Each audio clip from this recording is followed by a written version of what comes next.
इस कहानी को शुरू करने से पहले तमाम नए आने वाले दोस्तों से गुजारिश है कि हमारे चैनल को सब्सक्राइब कर दें और बेल के निशान को प्रेस कर दें ताकि हमारी हर नई आने वाली स्टोरी आप तक आसानी से पहुंचती रहे। एक दिन तमाम परिंदे बिया के घोंसले में आए और उसे कहने लगे कि वो उन्हें भी अपने जैसा प्यारा घोंसला बनाना सिखाए। बिया ने उन्हें सिखाने के लिए पहले थोड़ी सी गीली मिट्टी ली और उसके जैसा एक केक सा बना लिया जिसे अंदर से उसने खाली रहने दिया। एक किला जो करीबी बैठा था बोला, अच्छा तो घोंसला इस तरह बनाते हैं। वो वहाँ से उड़ा और जाकर अपना घोंसला बनाने लगा और आज तक तमाम किला इसी तरह घोंसले बनाते हैं। फिर बिया ने कुछ तिनके लिए और उन्हें गीली मिट्टी के बाहर लगा दिया। अबाबील ने देखा तो बोली, अच्छा तो घोंसला इस तरह बनाते हैं। ये कहकर वो उड़ी और आज तक तमाम अबाबील इसी तरह घोंसले बनाते हैं। फिर उसने कुछ और गीली मिट्टी ली और तिनकों पर एक और तह जमा दी। मियाँ उल्लू ने देखा तो बोले, अच्छा तो घोंसला यूं बनता है। ये कहकर वो उड़े और आज तक हर उल्लू इसी किस्म का घोंसला ही बनाता है। बिया ने फिर कुछ और तिनके लिए और मिट्टी के चारों तरफ लगा दी। अब उड़ने की बारी चिड़िया की थी। फिर उस तरह घोंसला बनते देखकर मैना भी उड़ गई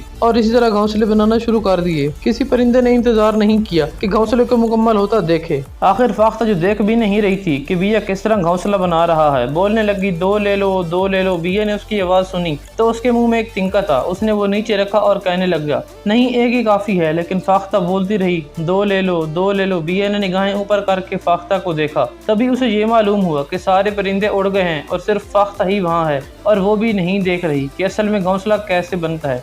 बिया बहुत नाराज़ हुआ और कहने लगा, क्या वो किसी को घोंसला बनाना नहीं सिखाएगा? बस यही वजह है कि आज तक तमाम परिंदे मुख्तलिफ अंदाज में घोंसले बनाते हैं।